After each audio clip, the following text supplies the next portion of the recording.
Hello, I'm Joshua Ramirez Mendoza, and today I will teach you how to improve the quality of your petrous materials. In this case, it's important that you know the quality and cleanness of your materials, because this determines the durability, resistance, and cohesivity of your final product, that is the concrete.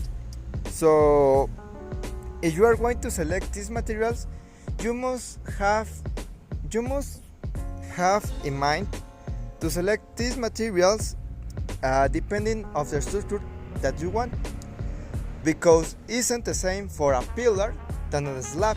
So there are some normatives from the Mexican government that can help you to identify the size of your gravel and sand. So another point that is important is the cleanness of your materials, because contaminated sand or gravel don't make sense. Because when we talk about contaminate, we're talking about clays and limes. So if your materials are contaminated, there are a high problem. The cohesivity of your final product can be modified, and in some point can be your structure be a weakness structure. Also, another problem that will appear when you have a contaminated material is that can appear some chemical reaction that can be a problem, like in the final appearance. So like some of these chemical reactions are alkaline reaction with the cement. If your materials are mixed, it's your responsibility to clean it, to separate it, because they don't have the same trait. So you need to separate the gravel for the sand. For example, in this case, we can see contaminated gravel, and in this case, we can see the sand contaminated. So the materials for this tutorial is screen grid, or as you call it. For this is for separating the gravel. So this is a number 4, as you can see. This is like one more fine.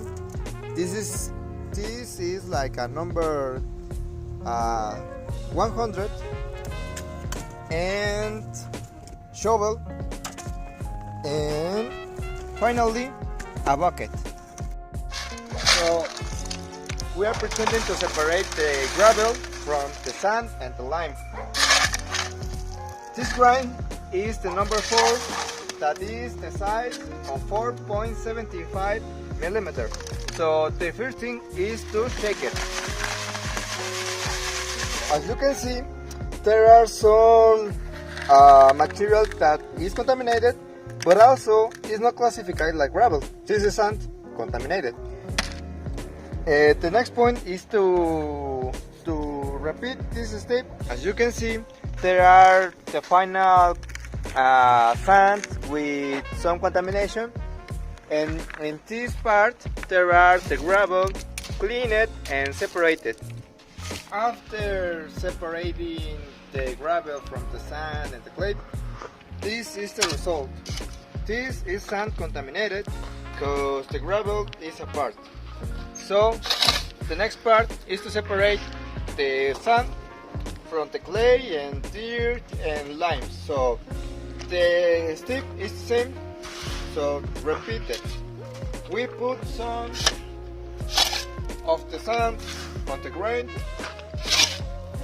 and after putting some of the material, we shake it.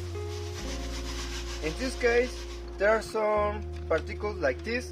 This is considered like I think it's dirt. So get apart. As you can see, there is the sand separated from the lime. This is a little bit of sand, but actually it's contaminated. As you can see, the dirty in my hands Say it. So that's all for today. Thanks for watching this tutorial and see you soon. Thank you.